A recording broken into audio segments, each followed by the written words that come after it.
चलो बेटा, कल हम लोगों ने है ना स्टार्टिंग में थोड़े मोटे पॉइंट्स जो है डिस्कस करे थे पीरियोडिक टेबल के बारे में।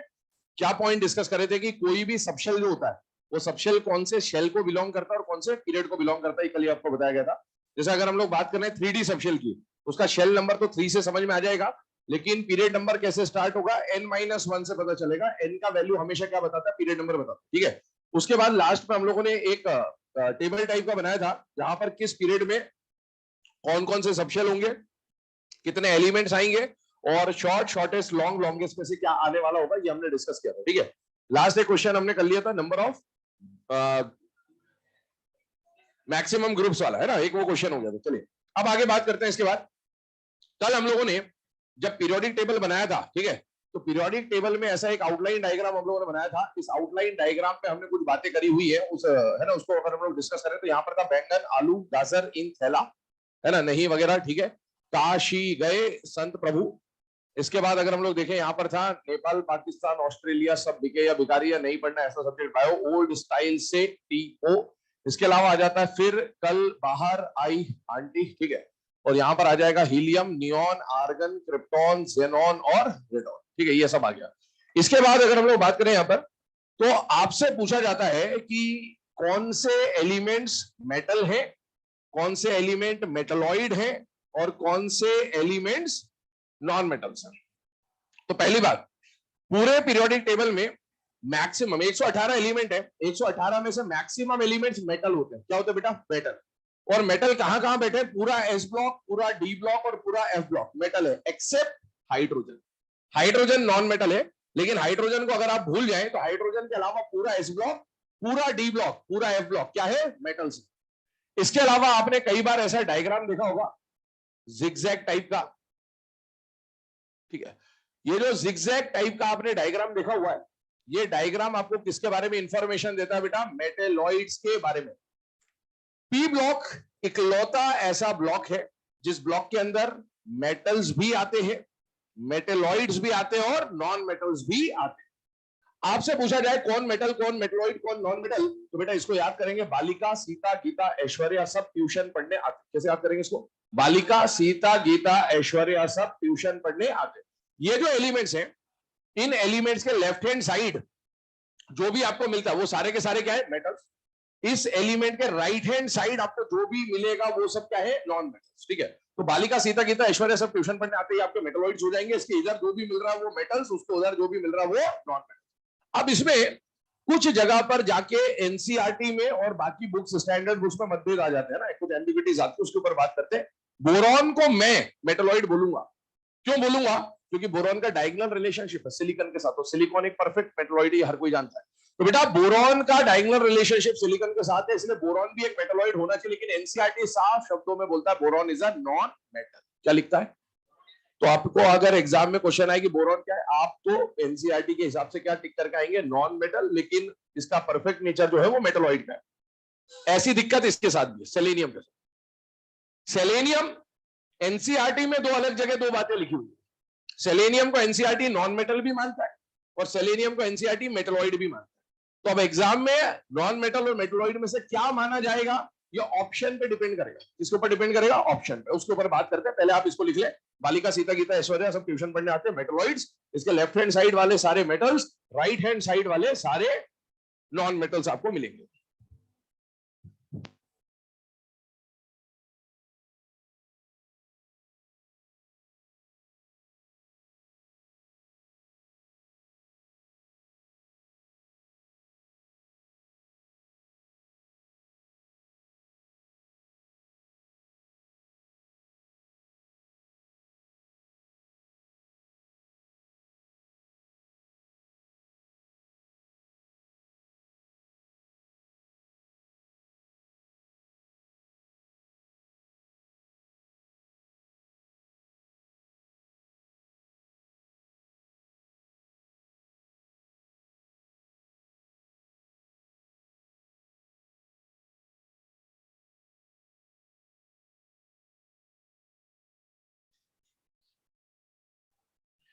चलो बेटा, है ना, अब ये बालिका सीता गीता ऐश्वर्या सब ट्यूशन पढ़ने आते वाले जो एलिमेंट्स हैं, इसके अलावा अगर हम लोग यहाँ पर इसके ऊपर बेस क्या क्या क्वेश्चन फ्रेम हो सकते हैं, मैंने बोला दो तीन जगह पर एनसीईआरटी में प्रॉब्लम आती है, वो कहां कहां पर आती है उसके ऊपर डिस्कस कर रहा हूं। सबसे पहला पॉइंट आप लिखिएगा, according to NCERT boron is a non metal.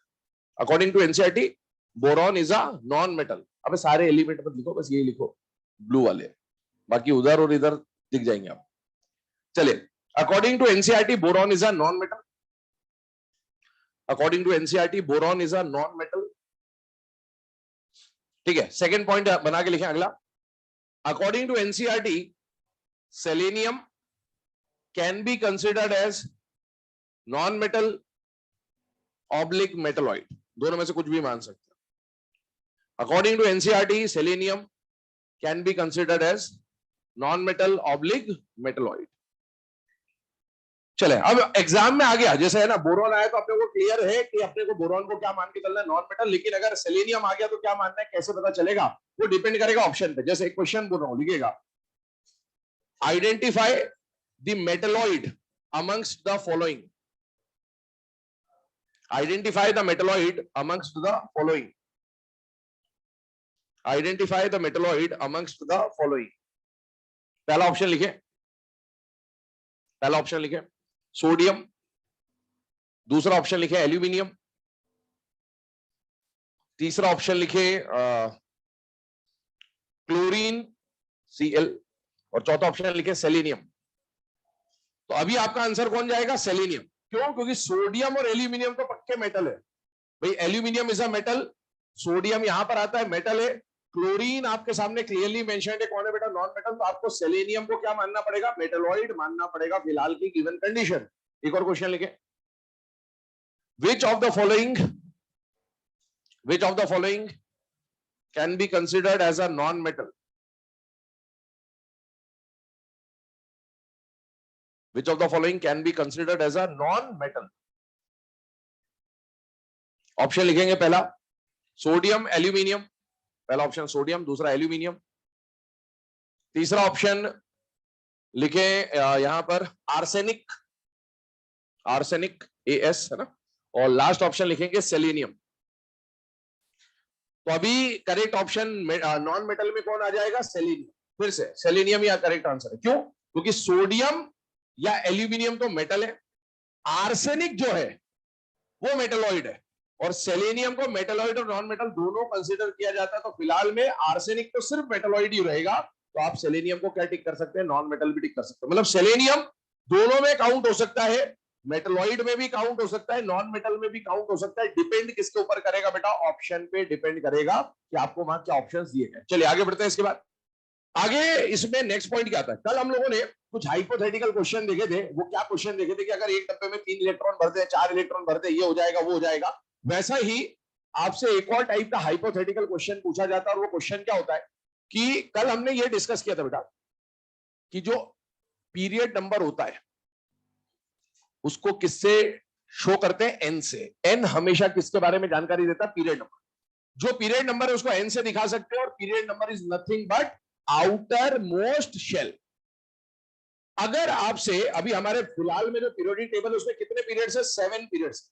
अब आपसे एक क्वेश्चन पूछता है कि मान लो 8th पीरियड आ जाए, मान लो 9th पीरियड आ जाए, मान लो 10th पीरियड आ जाए ना, फ्यूचर में ऐसे भी पीरियड्स आएंगे, तो उन पीरियड्स में कितने एलिमेंट्स प्रेजेंट होंगे, वो आपसे क्वेश्चन पूछा जा सकता है। तो उन क्वेश्चंस को लेकर क्या करना होता है उसको हम लोग डिस्कस कर रहे हैं। क्वेश्चन पूछेगा number of elements in a period, किसी किसी गिवन पीरियड में कितने एलिमेंट्स हैं, इसको हम लोग रिप्रेजेंट करेंगे किससे, एनई से। Number of elements in a period को हम लोग रिप्रेजेंट करेंगे एनई से।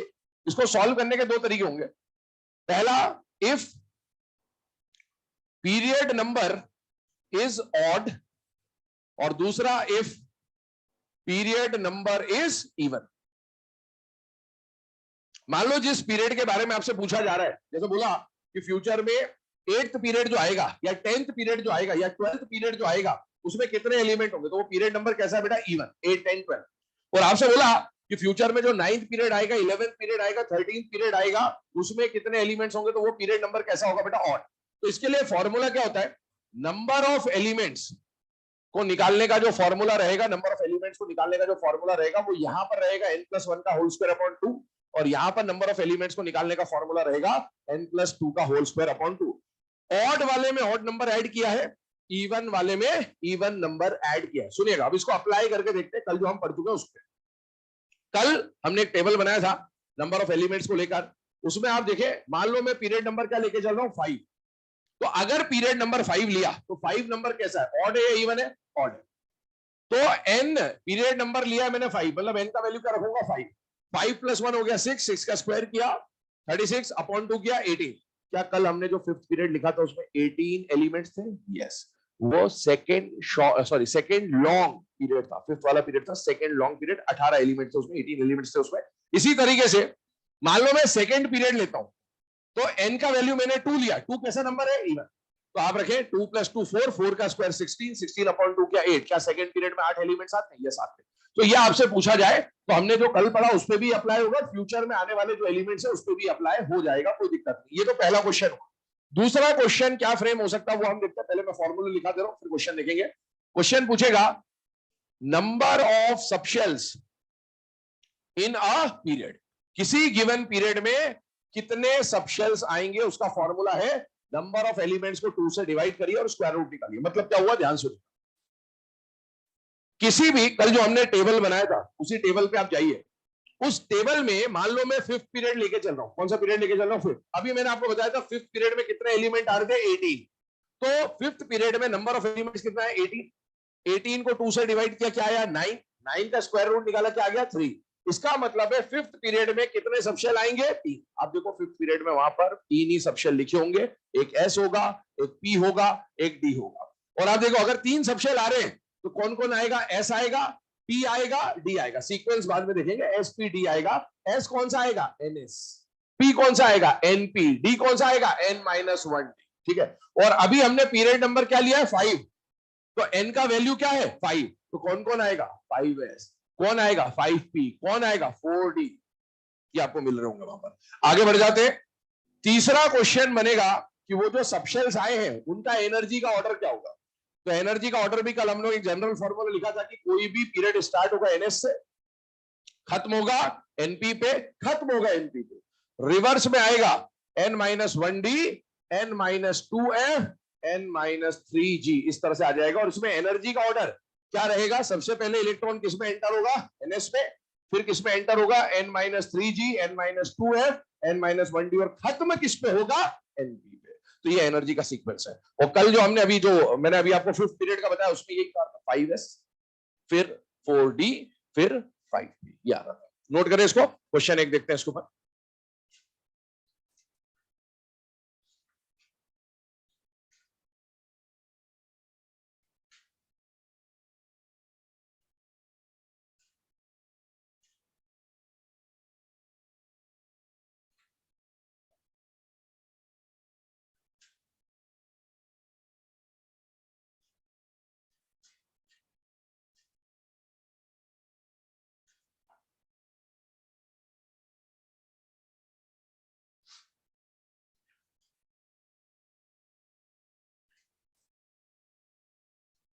चलो बेटा ना, लिखते रहना इसको, यही लिखा हुआ, ठीक है। क्वेश्चन बोल रहा हूं, लिखिएगा, for 8th period calculate, for 8th period calculate. अब इसी में अप्लाई करते जाएंगे, फॉर्मूला भी आपके सामने लिखा हुआ और अप्लाई भी करते जाएंगे। फॉर 8th पीरियड है ना, आपको बोल दिया 8th पीरियड के कैलकुलेट करना है। क्या क्या कैलकुलेट करना है, 3 चीजें, इधर देखो। पहला पार्ट लिखेंगे नंबर ऑफ एलिमेंट्स, पहला पार्ट लिखेंगे number of elements, number of elements. Second लिखेंगे number of subshells, number of subshells. और थर्ड लिखेंगे energy order of subshells, number of elements, number of subshells and energy order of subshells. ये 3 चीजें आपको देखनी है। देखिए अब इधर ध्यान से, आपको पीरियड नंबर दिया 8, इधर देखें 2 मिनट, पीरियड नंबर अगर 8 है तो n का वैल्यू कितना दे रखा बेटा 8, और 8 कैसा नंबर है, ऑड है या इवन है बेटा, इवन। तो आपको नंबर ऑफ एलिमेंट निकालना है तो n का वैल्यू 8 रखेंगे, 8 + 2 कितना होगा 10, 10 का स्क्वायर किया 100, 100 को हाफ किया 50। मतलब यहां पर आपका जो फर्स्ट पार्ट है उसमें नंबर ऑफ एलिमेंट्स कितने आ जाएंगे 50। दूसरी बात आपको क्या फाइंड आउट करनी है, number of subshells. Number of subshells निकालने का जो फॉर्मूला है, नंबर ऑफ सबशेल्स निकालने का जो फॉर्मूला है उसमें आप क्या करेंगे, √NE/2।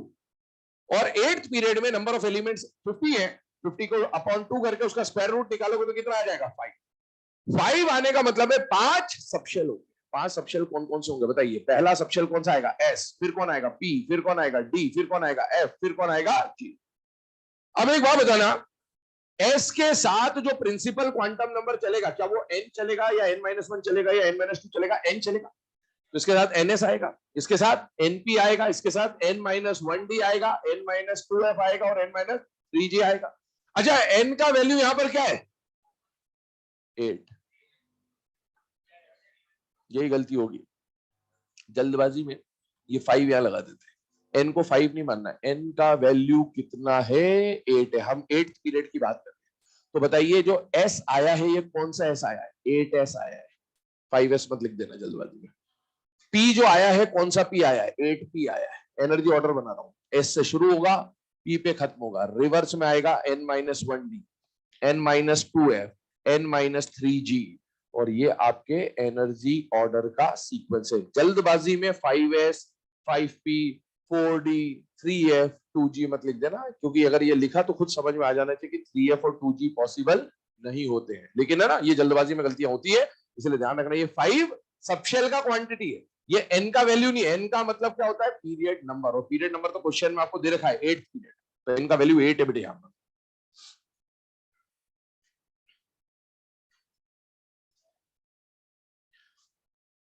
चलेगा, है ना। अब ये जो पूरा केस अभी हम लोगों ने समझा, इसमें आपके सामने कोई अननोन क्वेश्चन आ जाए फ्यूचर से रिलेटेड, तो उसमें कितने क्या एलिमेंट होंगे, कौन कितने सबशेल मिलेंगे और उन सबशेल का सीक्वेंस क्या होगा, वो आप यहां से जज कर सकते हैं। आगे बढ़ते, नेक्स्ट जो पॉइंट हमें डिस्कस करना है that is general electronic configuration. और 4 ब्लॉक्स है हमारे पास, और उन चारों ब्लॉक का इंडिविजुअली जो जनरल इलेक्ट्रॉनिक कॉन्फ़िगरेशन होता है वो हमें डिस्कस करना है। सबसे पहले हम लोग बात कर रहे हैं एस ब्लॉक की, फिर बात करेंगे पी ब्लॉक की, फिर बात करेंगे बेटा डी ब्लॉक की, और लास्ट में कौन सा ब्लॉक आ जाएगा बेटा? F block. अब सुने, इन चारों ब्लॉक्स की जनरल कॉन्फ़िगरेशन आपने कई बार पढ़ रखी है, आपको पता भी होना चाहिए कि क्या क्या कॉन्फ़िगरेशन होती है, लेकिन वो कॉन्फ़िगरेशन जो जनरल कॉन्फ़िगरेशन आपको लिखाई जाती है वो रटने की जरूरत नहीं है, वो समझने की बात होती है। अब कैसे समझते हो जनरल कॉन्फ़िगरेशन को, वो बता रहा हूं मैं आपको। कल मैंने आपको एक बात बताई थी कि किसी भी एलिमेंट का लास्ट इलेक्ट्रॉन अगर एस में एंटर होता है तो एस ब्लॉक का मेंबर कहलाएगा, पी में एंटर होता है तो पी ब्लॉक का मेंबर कहलाएगा, डी में एंटर होता है तो डी ब्लॉक का मेंबर कहलाएगा, एंड सो ऑन। ये बात कर चुके हैं कल। अब अगर आप इस पीरियोडिक टेबल के डिजाइन को देखिए, यहीं से सब कुछ चलेगा। क्या पीरियोडिक टेबल में किसी भी गिवन पीरियड की मैं बात कर रहा हूं, तो किसी भी गिवन पीरियड में क्या सबसे पहले आपका टकराना एस ब्लॉक से ही होगा बेटा? यस। आप किसी भी पीरियोडिक टेबल में जब मूव करोगे लेफ्ट टू राइट, सबसे पहले जो चीज आपके सामने आएगी वो कौन सा ब्लॉक होगा? S block. अच्छा, अगर एस ब्लॉक का मेंबर होना है तो क्या किसी एलिमेंट का लास्ट इलेक्ट्रॉन एस में जाना जरूरी है या नहीं है? और एस में अगर इलेक्ट्रॉन जाना है तो क्या एस में कम से कम एक इलेक्ट्रॉन, कम से कम एक तो होना चाहिए ना, तभी तो हम बोलेंगे कि एस में इलेक्ट्रॉन है। 0 हुआ तो एस में इलेक्ट्रॉन कहां है? नहीं। तो अगर एस ब्लॉक का मेंबर होना है तो एस में कम से कम एक इलेक्ट्रॉन होना, और एस में ज्यादा से ज्यादा कितने इलेक्ट्रॉन आ सकते हैं? 2। अच्छा, एस के साथ जो क्वांटम नंबर होता है क्या वो एन होता है? तो आप देखिए एस ब्लॉक का जो जनरल कॉन्फ़िगरेशन बन के आता है वो क्या आता है? NS122। और एस के पहले कोई और कॉन्फ़िगरेशन नहीं लिखा जाएगा। क्यों नहीं लिखा जाएगा? एस से पहले तो कुछ और आता ही नहीं है, खत्म है सब कुछ। अब आते हैं पी ब्लॉक पे, ध्यान सुनते जाना। पी ब्लॉक को आप देखें, क्या पी ब्लॉक यहां कहीं पे शुरू हो रहा होगा बेटा? यस। अच्छा, पी ब्लॉक के लिए 2 कहानी समझना जरूरी है ना। आप देखिए, सबसे पहले अगर मैं इसकी बात करूं तो मुझे अगर किसी गिवन पीरियड में ऐसे घूमते घूमते यहां तक पहुंचना है, तो यहां तक पहुंचने के पहले क्या एस के अंदर 2 एलिमेंट या 2 इलेक्ट्रॉन भरना जरूरी है या नहीं है? जब वो भरेंगे तभी तो मैं पी के पास पहुंच सकते हैं। अभी आप देखो, यहां पर पहुंचना है तो क्या एस के 2 इलेक्ट्रॉन भरना जरूरी है या नहीं है? तो अगर आपको पी तक पहुंचना है तो एस को भरा होना जरूरी है। अच्छा, अगर एस को भरा होना जरूरी है तो एस के साथ जो नंबर चलता है वो तो एनएस चलता है, और भरा होना जरूरी है मतलब NS2 होना ही चाहिए। अब आगे सुनो, अगर मुझे P तक पहुंचना है तो S तो भरा होना जरूरी है, क्या D भरा होना जरूरी है क्या? पर क्या D भरा हो भी सकता है क्या? मतलब D आ भी सकता है और नहीं भी आ सकता। ये बात समझिएगा। S हमेशा आएगा, इसलिए हम कॉन्फ़िगरेशन में S लिखते हैं। डी आ भी सकता है और डी नहीं भी आ सकता, इसलिए डी को हर बार नहीं लिखा जाता, इसलिए पी की जनरल कॉन्फ़िगरेशन में से डी को गायब कर देते हैं, डायरेक्ट एनएस के बाद क्या लिख देते हैं, एनपी। हो सकता है बीच में कई बार डी आए और हो सकता है कई बार डी ना भी आए, और वही जो हिडन डी होगा ना या हिडन एफ होगा ना, क्योंकि देखो एस से शुरू करोगे पी पे खत्म करोगे, बीच में डी और एफ आ सकते, तो आप जब पी पे बात कर रहे हो और डी और एफ हो सकता है ना भी आए, हो सकता है आ भी जाए, वो जो जो आने वाला डी और एफ है ना वो लिखा नहीं जाएगा, और अगर उसको लिखा नहीं गया है वहीं पर गलती होती है। पी की कॉन्फ़िगरेशन में पी तक पहुंचने के पहले वो जो बीच में डी और एफ, कई बार जो छुपा हुआ डी और एफ है अगर आप उसको नहीं पहचान पाए, इसी वजह से कॉन्फ़िगरेशन के बहुत सारे क्वेश्चंस आप लोगों के गलत होते हैं। तो कॉन्फ़िगरेशन के क्वेश्चन में सबसे ज्यादा गलती क्यों होती है, क्योंकि वो जो छुपी हुई कॉन्फ़िगरेशन है जो लिखी नहीं गई है कई बार, उसको पहचान नहीं पाते, और उसको ही पहचानना होता है। अब एक बात बताओ, मैं थोड़ा सा आपको हिंट दे रहा हूं, आगे हम लोग कॉन्फ़िगरेशन लिखेंगे तब भी समझ में आएगी। मैंने लिखा 2s2 2p3 ये लिखा, क्या इसमें लास्ट इलेक्ट्रॉन पी में गया है, तो क्या ये पी ब्लॉक का मेंबर है, यस। पर क्या एस के बाद डायरेक्ट यहां पर बीच में कोई डी और एफ हो सकता है, क्या नहीं हो सकता, क्यों नहीं हो सकता, मैं कौन से पीरियड की बात कर रहा हूं, सेकंड पीरियड में तो डी नहीं होता, डी की शुरुआत कौन से पीरियड से होती है, फोर्थ। अगर मैंने यहां की बात करी 4s2 4p5 लिखा, क्या इसका लास्ट इलेक्ट्रॉन पी में गया है, यस, या क्या पी ब्लॉक का मेंबर है, यस। अच्छा बीच में मैंने डी नहीं लिखा, पर क्या डी होगा, होगा, कौन सा डी होगा, 3d होगा, 3d होगा, क्योंकि ये एनपी है तो कौन सा डी आएगा, n-। अच्छा अगर मैंने लिखा 6s2 6p3, क्या ये पी ब्लॉक का मेंबर है, यस। कौन से पीरियड का है, 6 पीरियड का, क्या यहां पर डी होगा, होगा, क्या यहाँ एफ भी होगा, कौन सा एफ होगा, 4 है, कौन सा डी होगा, 5। ये कई बार बीच में लिख के नहीं देगा, लेकिन आपको खुद पहचानना होगा कि अगर 6p में इलेक्ट्रॉन गया है तो 6p में डायरेक्ट इलेक्ट्रॉन नहीं गया होगा, पहले 6s के बाद 4f 5d भरा होगा, तब जाके किसकी बारी आई होगी, 6। ये बात ध्यान रखिए। चलिए इधर आइए, अगर मुझे पी तक पहुंचना है तो पी से पहले एस का भरा होना जरूरी है, बीच में हो सकता है डी आ जाए ना भी आए, हो सकता है एफ आ जाए ना भी आए, इसलिए उसको नहीं लिखा। अब आइए, पी का अगर मेंबर होना है तो पी में कम से कम एक इलेक्ट्रॉन तो होना चाहिए, और ज्यादा से ज्यादा 6 इलेक्ट्रॉन होने चाहिए, मतलब ये पी ब्लॉक का कॉन्फ़िगरेशन बनता है। आइए डी ब्लॉक की तरफ मूव करते हैं। डी ब्लॉक को अगर देखा जाए, देखिए 2 मिनट, डी ब्लॉक को अगर देखा जाए तो बेटा डी ब्लॉक में शुरुआत यहां से होती है, ये डी ब्लॉक की शुरुआत है। अच्छा अगर मुझे डी तक पहुंचना है तो क्या उससे पहले पीरियड में एस को भरना जरूरी है, यस। अच्छा एस को भरूंगा तो क्या लिखूंगा, एनएस लिखूंगा ऑब्वियसली, और एनएस भरा है तो क्या आएगा, NS2 आएगा। एक्सेप्शन बाद में देखते हैं, पहले नॉर्मल बात कर रहे हैं। डी तक पहुंचना है तो एनएस के 2 इलेक्ट्रॉन भरे होने जरूरी है। अच्छा डी के साथ जो नंबर चलता है क्या वो n-1 चलता है, यस। अच्छा एस और डी के बीच में क्या पी आएगा, क्या नहीं आएगा, तो अभी पी भी कुछ भी नहीं आएगा, वो सब बात की बातें हैं। एनएस के बाद लिखा मैंने n-1 डी, डी का होने के लिए कम से कम डी में 1 इलेक्ट्रॉन और ज्यादा से ज्यादा डी में 10 इलेक्ट्रॉन। लेकिन आपने पढ़ा है कि डी ब्लॉक और एफ ब्लॉक में भयंकर कॉन्फ़िगरेशन में एक्सेप्शंस आते हैं। कॉपर और क्रोमियम कम से कम सबको पता होता है, उसमें एस का 1 इलेक्ट्रॉन कई बार जंप करके यहां चले जाता है हाफ फील्ड या फुल फील्ड बनाने के लिए। अगर एस का 1 इलेक्ट्रॉन यहां जंप कर गया तो क्या एस के पास 1 बचेगा, यस। अच्छा एक और बात बताओ, अभी हमने एस को 1 इलेक्ट्रॉन को वहां भेज दिया तो NS1 लिख दिया, और क्या यहाँ डी में 11 हो जाएगा क्या, ये कलाकारी मत दिखा देना कि इधर का इलेक्ट्रॉन यहां भेजा तो इसको 11 कर दो, डी में 10 से ज्यादा नहीं आ सकता। अभी एक और बात समझे, ये तो 1 या 2 हो गया, लेकिन इकलौता ऐसा एलिमेंट है बेटा पीरियोडिक टेबल का, कौन है, पैलेडियम, ओनली पैलेडियम।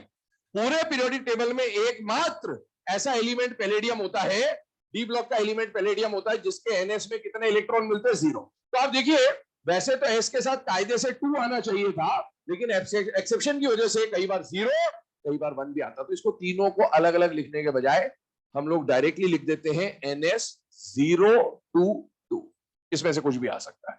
और ये जो कॉन्फ़िगरेशन है, कई बार ये कॉन्फ़िगरेशन आपको ऐसा लिख के देगा,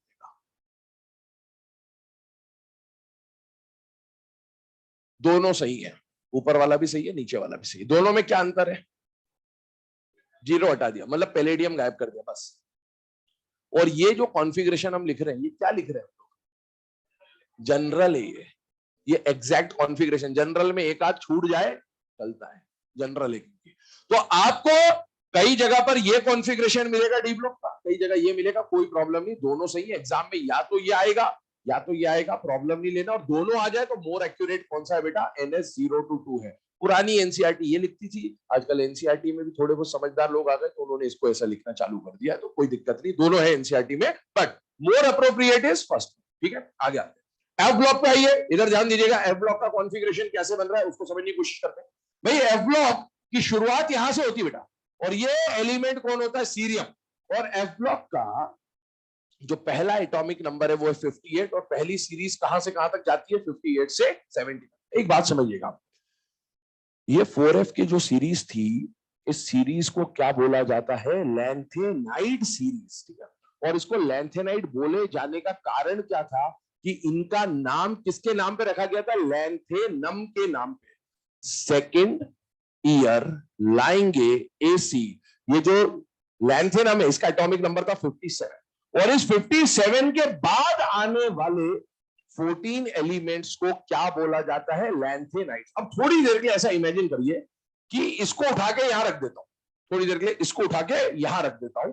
तो अगर मैंने ये 14 एलिमेंट्स को उठा के यहां रख दिया लैंथेनम के बाद, एटॉमिक नंबर के हिसाब से सीक्वेंस में 57 के बाद कौन आ जाएगा, 58, कहां तक चला जाएगा, 71, और 71 के बाद कौन आ जाएगा, 72, टी जरा हाफ, ये आ गया, इस तरह से लिख दिया। क्यों लिखा ऐसा, ताकि हमें वो कौन सा एलिमेंट पहले आएगा नहीं आएगा वो समझ में आ जाए। अब मुझे एफ ब्लॉक तक पहुंचना है, यहां तक पहुंचना है ना, इस जगह। तो इस तक पहुंचने के लिए क्या मुझे पहले एस के 2 इलेक्ट्रॉन भरने पड़ेंगे या नहीं भरने पड़ेंगे, भरने पड़ेंगे। अगर मैंने एस के 2 इलेक्ट्रॉन भरे तो यहां क्या आ जाएगा, NS2। अच्छा, अगर मुझे यहां तक पहुंचना है तो क्या मुझे पूरा डी भरना है या डी में केवल एक एलिमेंट भरना है, एक एलिमेंट भरना है, केवल लैंथेनम भरना है, क्योंकि बाकी एलिमेंट तो उसके बाद में आएंगे। मैंने तो ये उठा के यहां रखा है। तो आप सोचिए कि अगर मुझे सीरियम तक पहुंचना है तो मुझे उससे पहले लैंथेनम का एक इलेक्ट्रॉन डालना पड़ेगा। और बेटा वो डी ब्लॉक का मेंबर है, तो डी ब्लॉक में कितना इलेक्ट्रॉन भरना है, केवल एक, केवल एक। और उसके बाद के इलेक्ट्रॉन क्या एफ ब्लॉक में जाना शुरू हो जाएंगे, यस। अच्छा, एफ ब्लॉक में अगर इलेक्ट्रॉन जा रहा है तो क्या आएगा, NF, कम से कम एक, ज्यादा से ज्यादा 14। और सुनिएगा, जैसे डी ब्लॉक के अंदर ये वाला इलेक्ट्रॉन एक्सेप्शन की वजह से यहां जंप कर रहा था, वैसे ये जो डी का एक इलेक्ट्रॉन है ये कई बार जंप करके यहां चला जाएगा, और इसलिए आपको उस केस में डी में क्या मिल जाएगा, या तो 0 या फिर 1। ये जनरल कॉन्फ़िगरेशन है। एक एलिमेंट एफ ब्लॉक का इसको फॉलो नहीं करेगा, वो है थोरियम। कौन फॉलो नहीं करेगा, थोरियम। उसमें कुछ और कहानी है, वो देखा जाएगा जब कॉन्फ़िगरेशन पढ़ेंगे, उसमें ND2 मिलेगा। पर मैं फिर से बोल रहा हूं, ये हम क्या पढ़ रहे हैं, सबकी कॉन्फ़िगरेशन इसमें आ जाए ये जरूरी नहीं, और एनसीईआरटी इसको ऐसे ही लिखता है, इसलिए हम इसको इसी तरीके से पढ़ते हुए चलेंगे। पहले इसको छापे, आगे बढ़ते हैं, एक एक एलिमेंट की कॉन्फ़िगरेशन।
चलो बेटा ना, अब यहां पर ध्यान देना।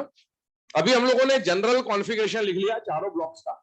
अब इन जनरल कॉन्फ़िगरेशंस को लिखने के बाद हम लोग इंडिविजुअली पूरे पीरियोडिक टेबल के जो 118 एलिमेंट्स है, हर एक एलिमेंट का कॉन्फ़िगरेशन लिखने वाले हैं।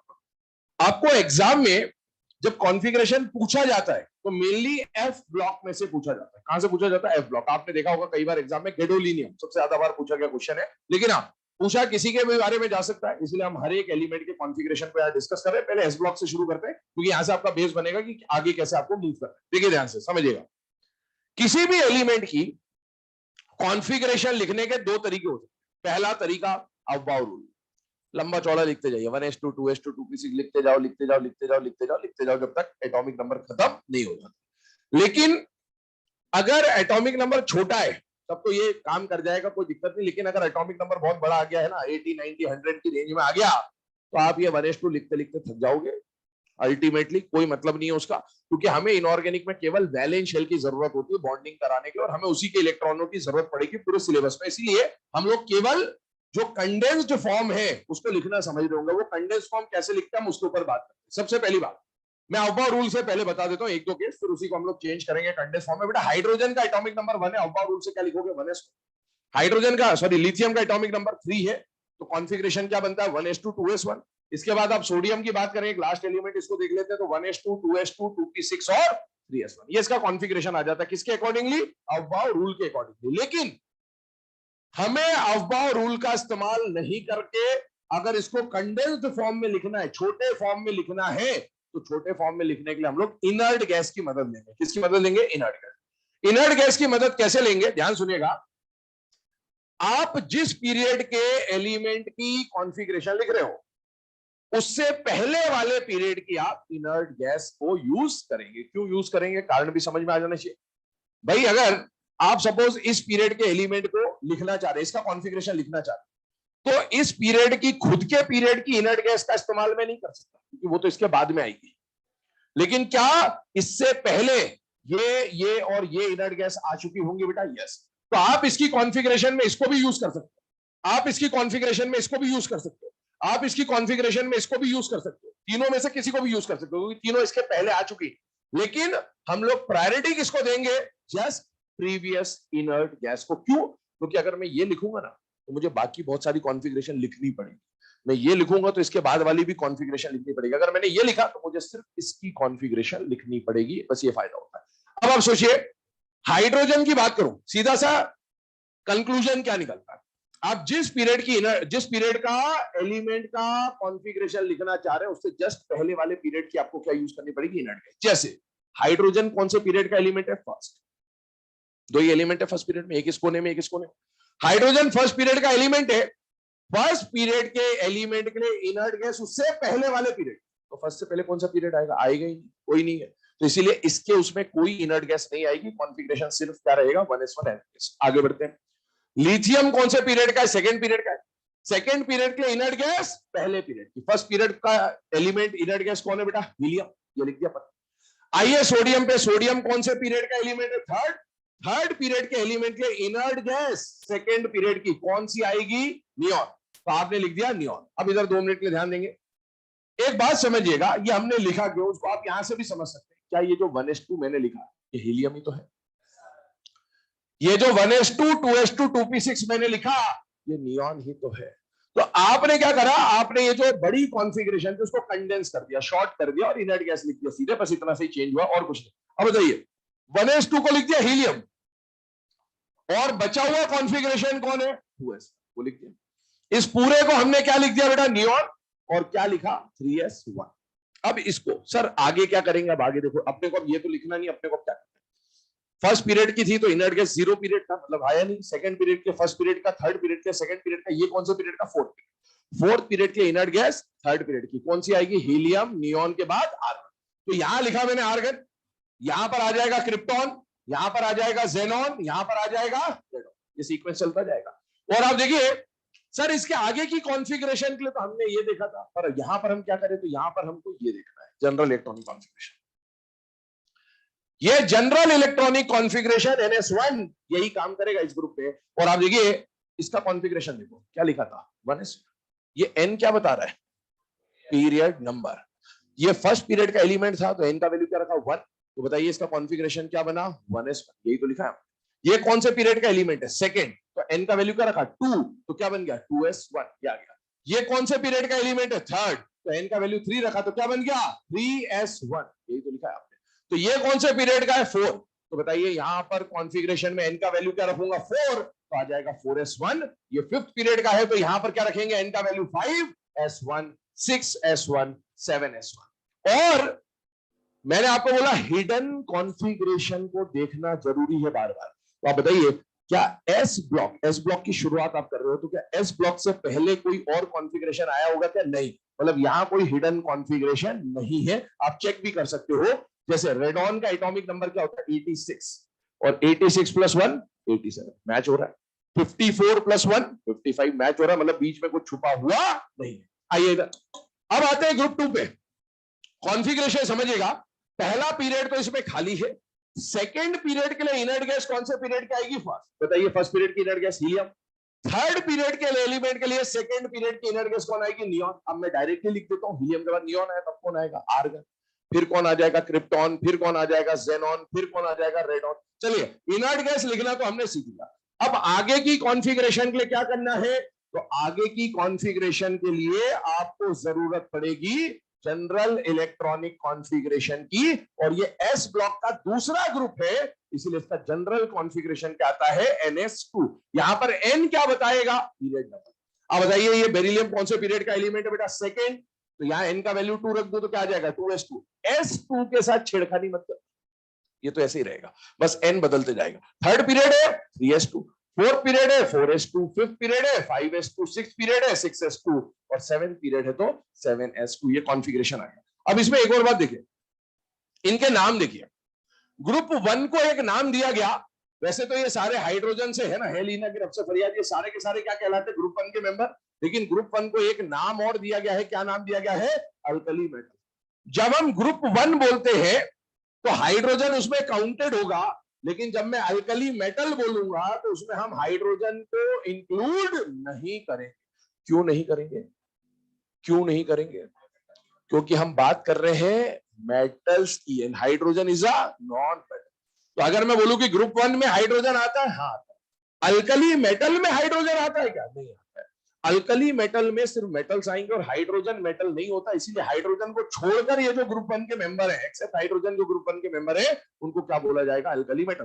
दूसरी बात, अल्कली बोलने का कारण क्या है, आप इतना जानते हैं कि मेटल, ये इसको भूल जाइए, बाकी सबको देखिए मेटल है, मेटल के ऑक्साइड या मेटल के हाइड्रोक्साइड क्या बेसिक नेचर के होते हैं, यस, और बेस को ही क्या बोलते हैं अल्कली। तो ये जो मेटल्स हैं इनके ऑक्साइड हाइड्रोक्साइड बेसिक या अल्कलाइन नेचर के होते हैं, स्ट्रॉन्ग बेस भी होते हैं तो काफी, तो आप जानते हैं इनको क्या बोला जाएगा अल्कली मेटल्स। यहां पर आइए, ग्रुप 2 के जो मेंबर्स हैं उनका नाम है अल्कलाइन अर्थ मेटल्स। अब इसमें जो अल्कली मेटल बोलूं या अल्कलाइन मेटल बोलूं बात एक ही है, बस इसमें एक नई चीज इंट्रोड्यूस हो गई यार, इनके भी ऑक्साइड हाइड्रोक्साइड बेसिक नेचर के होते हैं, ये भी मेटल होते हैं, लेकिन ये मेटल अर्थ क्रस्ट में से मिलते हैं, इसलिए इनको क्या बोलते हैं बेटा alkaline earth metal, except beryllium. NCERT बिल्कुल साफ साफ लिखता है इस ब्लॉक के अंदर कि ये जो बेरिलियम को हमने अल्कलाइन अर्थ मेटल क्यों नहीं माना, क्योंकि बेरिलियम का जो ऑक्साइड और हाइड्रोक्साइड है, बेरिलियम के बारे में लिख रहा हूं, इट्स ऑक्साइड एंड हाइड्रोक्साइड, हाँ, are amphoteric in nature, amphoteric in nature. इस बार एक क्वेश्चन आया था इससे रिलेटेड नीट में, और उसमें बेरिलियम को उसने काउंट कर लिया था, वो क्या है उसके ऊपर भी बात करेंगे, एस ब्लॉक के अंदर चर्चा की जाएगी उसकी ना, एनसीईआरटी की लाइन है बेसिकली, वो एक वहां पर डिस्कस करेंगे। अभी तो जो बताया जा रहा है उतना मान के चले आप, चले इसको फटाफट नोट करें। ये अभी हम लोगों ने बात करी बेटा एस ब्लॉक के कॉन्फ़िगरेशन की, इसी तरीके से पी ब्लॉक के हर एक इंडिविजुअल एलिमेंट की क्या क्या कॉन्फ़िगरेशन हो सकती है उसको हम लोग देखते हैं, पहले इसको नोट कर लीजिए आप।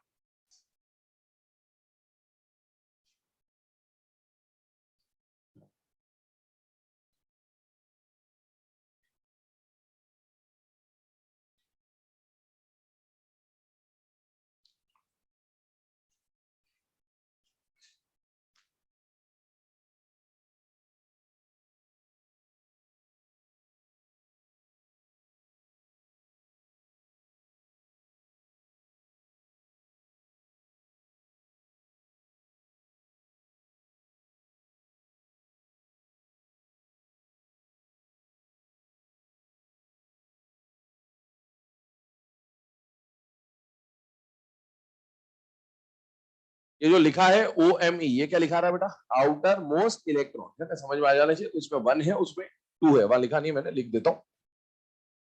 Number of outer most electrons equal to 2।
चलो बेटा ना, अब यहां पर ध्यान देंगे। एस ब्लॉक के कॉन्फ़िगरेशंस को लिखने के बाद अब हम लोग पी ब्लॉक के कॉन्फ़िगरेशंस के ऊपर बात कर रहे हैं। वन बाय वन दिखते जाएगा आपके सामने। मैंने ऑलरेडी है ना एलिमेंट्स लिख दिए, ग्रुप नंबर 13 से लेकर 17 तक, इनको डिस्कस कर रहा हूं one by one. P block का जनरल कॉन्फ़िगरेशन अभी हमने डिस्कस किया था। General configuration was NS2 NP126। लेकिन एक बात ध्यान रखिएगा, क्या एस और पी के बीच में डी और एफ आ सकता है या नहीं आ सकता है? आ सकता है। डी कहां से आएगा? फोर्थ पीरियड से। एफ कहां से आएगा, सिक्स्थ पीरियड से, ये अपने को समझ के चलना, ठीक है। इधर सबसे पहले आ रहे ग्रुप 13 पे, ग्रुप 13 पी ब्लॉक का पहला ग्रुप है, और अगर ये पी ब्लॉक का पहला ग्रुप है तो बेटा NH2 तो सबके साथ आएगा, ये पी ब्लॉक का पहला ग्रुप है तो क्या आएगा, P1। जैसे ग्रुप 1 एस ब्लॉक का ग्रुप 1 था, पहला ग्रुप था तो S1, ग्रुप 2 एस ब्लॉक का दूसरा ग्रुप था तो S2, वैसे पी का पहला ग्रुप है P1, पी का दूसरा ग्रुप है P2, पी का तीसरा ग्रुप है P3, चौथा ग्रुप है P4, पांचवा ग्रुप है P5 और अगला जो आएगा वो आएगा P6। उसके अलावा number of outer most electron, बेटा आउटर मोस्ट शेल किसको बोला जाता है, NH शेल को। आप देखिए क्या ये NH शेल है या नहीं है, क्या ये भी NH शेल है या नहीं है, बेटा है। टोटल NH शेल में कितने इलेक्ट्रॉन दिख रहे हैं, 3, तो number of outer most electron 3, number of NH shell के electron 4, number of NH shell के इलेक्ट्रॉन 5, 6, 7 एंड 8, इस तरह से बढ़ता जाएगा। आगे आते हैं एलिमेंट्स। ग्रुप 13 से लेकर 17 तक फर्स्ट पीरियड खाली होता है, ग्रुप 18 में जाके फर्स्ट पीरियड में हीलियम आ जाएगा, लेकिन यहां पर पहला पीरियड खाली होता है। बाकी मेंबर्स कल हम बात कर चुके हैं, बैंगन आलू गाजर इन थैला नहीं। याद करिए मैजिक नंबर्स कल आपको बताए थे, मैजिक नंबर्स की बात करें तो बोरॉन का एटॉमिक नंबर आपको पता होना चाहिए 5 है, और ग्रुप 13 से लेकर 17 का मैजिक नंबर का सीक्वेंस एक जैसा था, वो सीक्वेंस था 8, 18, 18, 32, 32। तो आपको अगर ये पता है तो इसमें वो सीक्वेंस ऐड करते जाइए, 8, 18, 18, 32, 32, ये सब में चलेगा 17 तक एज इट इज। आगे बढ़ते हैं, कॉन्फ़िगरेशन पे आते हैं। बोरॉन कौन से पीरियड का एलिमेंट है, सेकंड पीरियड के लिए इनर्ट गैस, फर्स्ट पीरियड की इनर्ट गैस कौन आ जाएगी, हीलियम। थर्ड पीरियड के लिए इनर्ट गैस, सेकंड पीरियड की, फोर्थ पीरियड के लिए इनर्ट गैस, थर्ड पीरियड की, so on, helium, neon, argon, krypton, xenon, radon. यहां पर भी पहला पीरियड खाली, बाकी इनर्ट गैस यहां कौन आएगी, हीलियम, यहां कौन आएगा, नियॉन, यहां कौन आएगा, आर्गन, यहां कौन आएगा, क्रिप्टॉन, यहां कौन आएगा, जेनॉन, यहां कौन आएगा, रेडॉन। यहां पर भी फर्स्ट पीरियड खाली, तो सेकंड पीरियड में फर्स्ट पीरियड की inert gas helium, neon, argon, krypton, xenon और रेडॉन। पहले इनकी बात कर लेते हैं, अब आगे बढ़ते हैं। देखिए ये तो हमने इनर्ट गैस लिख दी, अब इनर्ट गैस के बाद बाकी कॉन्फ़िगरेशन कैसे लिखना है, तो देखो बाकी कॉन्फ़िगरेशन के हमें किसकी मदद लेनी पड़ेगी, general electronic configuration of the group की। इस जनरल कॉन्फ़िगरेशन में S2 और P1 के साथ कोई छेड़खानी नहीं करनी, ये एज इट इज रहेगा। चेंज केवल कौन होगा, N। क्या N आपको पीरियड नंबर बताता है, यस। बोरॉन कौन से पीरियड का एलिमेंट है, सेकेंड, तो इसमें और इसमें क्या रख देंगे, 2, क्या बन जाएगा, 2s2 और 2p1। अब आप चेक करो हीलियम का एटॉमिक नंबर क्या है, 5 प्लस, सॉरी हीलियम का एटॉमिक नंबर क्या है, 2, 2 + 2 4 + 1 5, सब कुछ सही है, कुछ भी हिडन नहीं, क्योंकि सेकेंड पीरियड में डी और एफ नहीं आता है। आइए नियॉन के बाद यहां पर ये एल्यूमिनियम जो है ये थर्ड पीरियड का मेंबर है बेटे, तो एन का वैल्यू 3 रख दीजिए फॉर्मूले में, तो 3s2 3p1। क्या थर्ड पीरियड में डी एफ आता है, नहीं आता, फोर्थ से आएगा। अब देखिए यहां पर आएगा 4s2 और यहां पर आया 4p1। अब ध्यान से देखिए बेटा नियॉन का एटॉमिक नंबर क्या था, 10 + 2 12 + 1 13, मैच हो रहा है, कोई दिक्कत नहीं। इसका एटॉमिक नंबर है 18 + 2 20 + 1 और यहां क्या है 31। क्या 10 का गैप दिख रहा है, यस। वो 10 का गैप क्यों आ रहा है, क्योंकि कुछ छुपा हुआ है। क्या छुपा हुआ, 10 किसमें होता है, डी में। आपको समझ में आना चाहिए कि बेटा 4 पीरियड ऑनवर्ड्स डी आ जाता है, और डी कहां आता है, एस से शुरू होगा, पी पे खत्म होगा, रिवर्स में कौन आएगा, डी। कौन सा डी आएगा, 4d या 3d, 3d, n-1 डी आएगा, और कितने इलेक्ट्रॉन आएंगे, 10। तो ये आपको समझ में आना चाहिए कि डी इसमें छुपा हुआ है।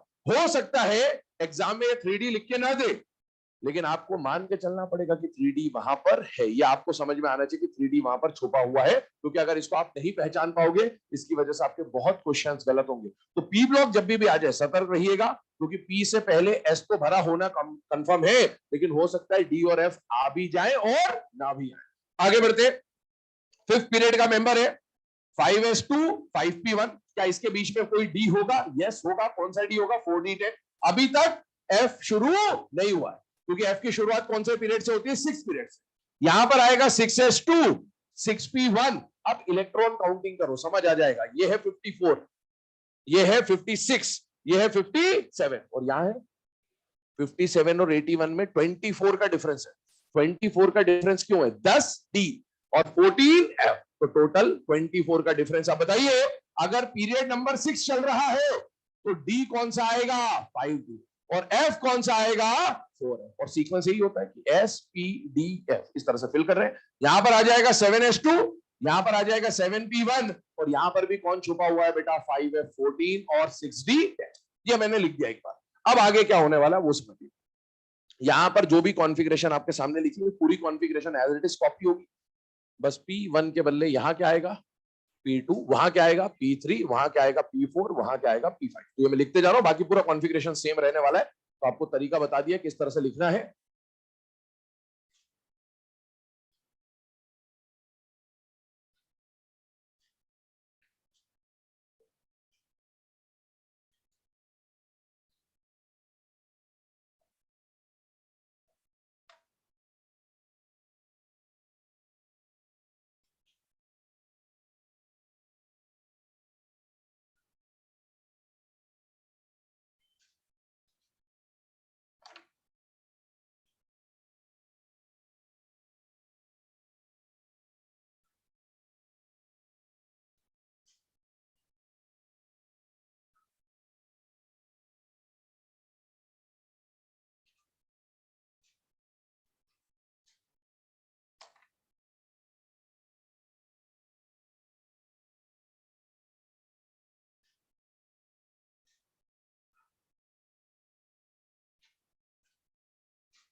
चलो बेटा, है ना, 2 मिनट की अभी यहां पर ध्यान देंगे।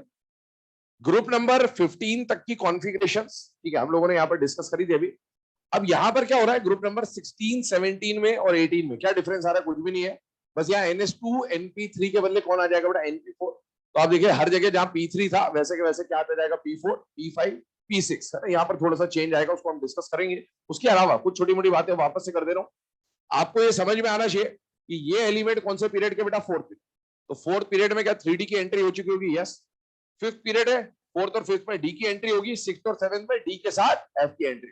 यहां पर भी फोर्थ पीरियड है, फिफ्थ पीरियड है, डी की एंट्री होगी, सिक्स्थ और सेवेंथ पीरियड है, एफ की एंट्री होगी। समझ में आना चाहिए। दूसरी बात, नाम देखें आप, ग्रुप 13 में, सॉरी ग्रुप 15 का नाम जो लिखा गया, क्या लिखा गया, निकोजेंस। क्या बोलते हैं इसको, निकोजेंस। पी साइलेंट है, निकोजेंस बोला जाता है।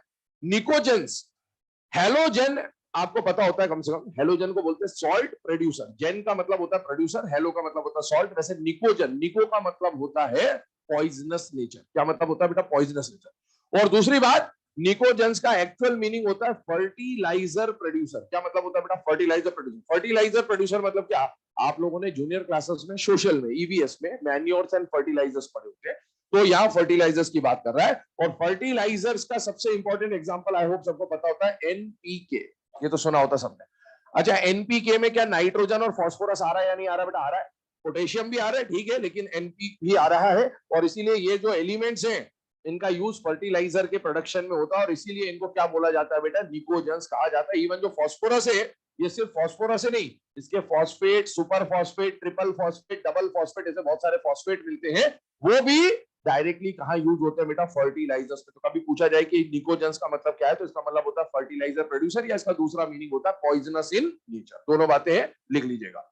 निकोजेंस का क्या मीनिंग है, फर्टिलाइजर प्रोड्यूसर, या फिर आप लिख सकते हैं पॉइजनस इन नेचर। ठीक है, आगे बढ़ते हैं। अगला जो ग्रुप आ रहा है आपके सामने, ग्रुप 16।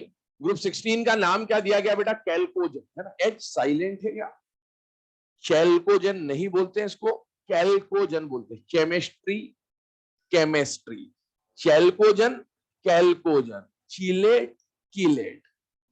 चिलेट रिंग जो पढ़ते हो, चिलेट नहीं होता, किलेट होता। मैं किलेट बोलूंगा, आप जो बोलते हो बोलते रहो, कोई दिक्कत नहीं मेरे को, ठीक है।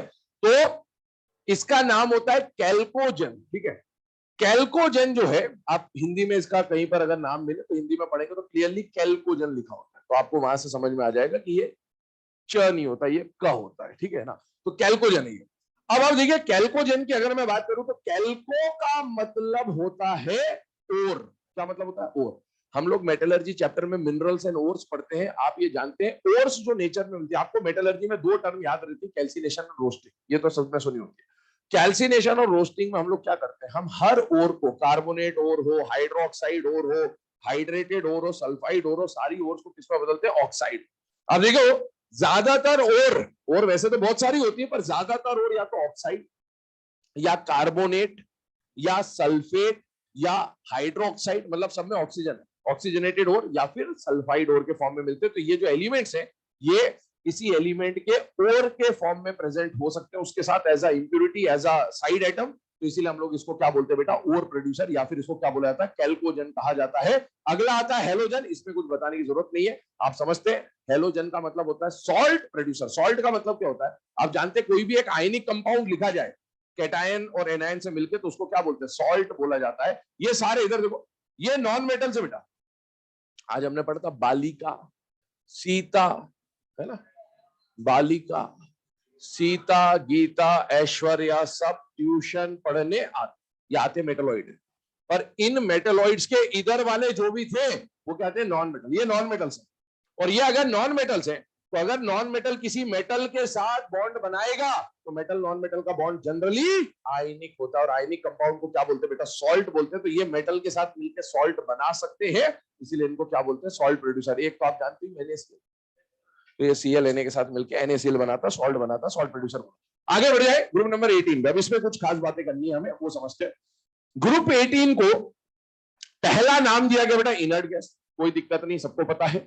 नोबल गैस, कोई दिक्कत नहीं, सबको पता होना चाहिए। अब 2 और नाम आपके सामने लिखे, एक तो जीरो ग्रुप और एक एरोजन्स। इन पे बात करते हैं। जीरो ग्रुप कहने का मतलब क्या है, जीरो ग्रुप इसका नाम आता है मेंडलीव पीरियोडिक टेबल से। जीरो कहने का मतलब है इनकी वैलेंसी जीरो होती है। पहले ऐसा माना जाता था, अब तो हम जानते हैं कि जेनॉन के कंपाउंड तो हम पढ़ते ही सिलेबस में, हाइब्रिडाइजेशन वगैरह, XZF2 XZF4 XZF6, लेकिन पहले ऐसा माना जाता था मिड लीफ के टाइम पे कि inert gases compound formation, bond formation नहीं करते हैं।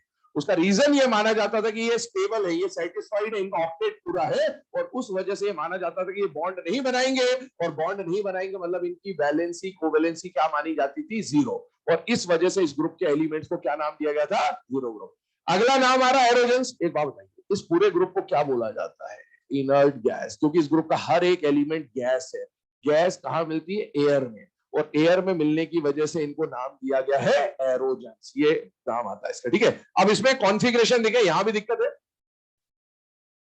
ग्रुप 18 के एलिमेंट्स को जनरल इलेक्ट्रॉनिक कॉन्फ़िगरेशन अगर देखें तो NH2 NP6 आना चाहिए कायदे से, लेकिन इस कॉन्फ़िगरेशन को, जनरल कॉन्फ़िगरेशन को एक एलिमेंट फॉलो नहीं करेगा, वो एलिमेंट कौन है, हीलियम। पूरे बाकी जितने भी ग्रुप है सबका मेंबर का कॉन्फ़िगरेशन NP6 टाइप का बनेगा, लेकिन हीलियम इस कॉन्फ़िगरेशन को फॉलो नहीं करेगा। दूसरी बात, इस ग्रुप के आउटर मोस्ट शेल में कितने इलेक्ट्रॉन होने चाहिए, 8, कौन फॉलो नहीं करेगा, हीलियम। हीलियम के आउटर मोस्ट शेल में कितने इलेक्ट्रॉन होंगे, 2। अब एक बात समझिए, मैंने कल आपको बोला था किसी भी एलिमेंट का लास्ट इलेक्ट्रॉन अगर एस में जाए तो वो एस ब्लॉक का, पी में जाए तो पी ब्लॉक का, डी में जाए तो डी ब्लॉक का, और एफ में जाए तो एफ ब्लॉक का। अब बताइए हीलियम का लास्ट इलेक्ट्रॉन कहां एंटर हो रहा है, एस में, और हीलियम को रखा कौन से ब्लॉक में, पी ब्लॉक। तो हीलियम के लिए 2 क्वेश्चन बन सकते हैं। आपसे पूछा जाए कि अगर कॉन्फ़िगरेशन के बेस पे डिसाइड करना हो, सबशेल के बेस पे डिसाइड करना हो, तो हीलियम कौन से ब्लॉक का मेंबर माना जाएगा, एस ब्लॉक का, बिकॉज कॉन्फ़िगरेशन यही बोल रहा है कि एस ब्लॉक का मेंबर होना चाहिए। लेकिन आपसे बोला जाए कि प्रॉपर्टी के बेस पे हीलियम को किसका मेंबर माना जाना चाहिए, तो प्रॉपर्टी के बेस पे हीलियम किसका मेंबर माना जाएगा, पी ब्लॉक का, क्योंकि प्रॉपर्टी क्या कह रही है, कंप्लीट शेल, वो इनर्ट गैसेस का। सर कुछ भी ना आए तो, कुछ भी ना आए तो जो पेपर बना है उसी से पूछ लेता, फिर मैं भी नहीं बता सकता, है ना, फिर जिसने जो सोच के दिया वो वही आंसर है, क्योंकि ऐसे बहुत सारे क्वेश्चन बना देते हैं उठपटांग, कोई मतलब नहीं होगा, चलता है, बिल्कुल चलता है ना। तो ऐसे क्वेश्चनों का कोई आंसर नहीं होता, ठीक है, आने के बाद पता चले, फिर बता देंगे कि ये पढ़ना है, ठीक है। तो जब तक नहीं आता तब तक कुछ भी नहीं है, आपको क्लियरली मेंशन करके देगा according to configuration, according to subshell या अकॉर्डिंग टू ऑर्बिटल। तो कॉन्फ़िगरेशन के हिसाब से हीलियम किसका मेंबर माना जाएगा, एस ब्लॉक का, और अगर प्रॉपर्टी की बेस पे पूछा जाए तो उसको किसका मेंबर मानना है, पी ब्लॉक का। चलिए आगे बढ़ जाते हैं। अब इसमें यहां तक अभी हमने एस और पी ब्लॉक के जो भी कॉन्फ़िगरेशन थे उसको देखा, पी ब्लॉक से रिलेटेड है ना, ग्रुप 18 से रिलेटेड एनसीईआरटी में कुछ फैक्ट्स दिए हुए हैं, कुछ पॉइंट्स दिए हुए हैं, उसको हम यहीं पर कवर करेंगे।